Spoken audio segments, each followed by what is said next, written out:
one of the things that I've seen happen historically is when there's a hack of somebody who's built on top of Ethereum, for like the initial DAO hack, for example, right back in the day, there was a lot of negative blowback on Ethereum when really the fault lay with the engineer implementing on top of Ethereum.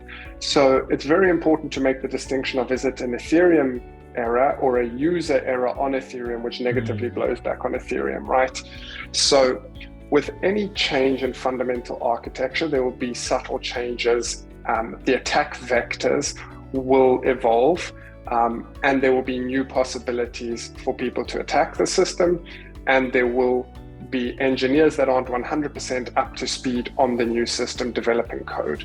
So in this domain, I definitely see there being certain risks in the user domain of people deploying applications on Ethereum. There's an evolving landscape there. It's just newer, it's less trodden path. Potentially there are vulnerabilities there. I don't think it's a high probability because this has been planned for a long time. People should be up to scratch. So far, it seems they didn't introduce any major bugs or major vulnerabilities.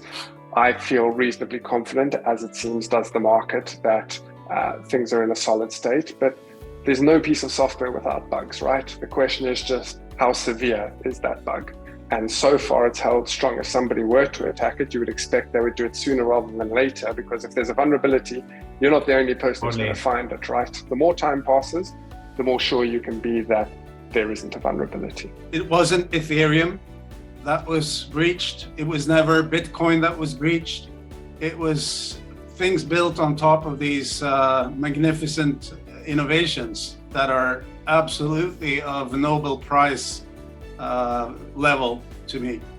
It's the other stuff that's built on top of it that has been breached.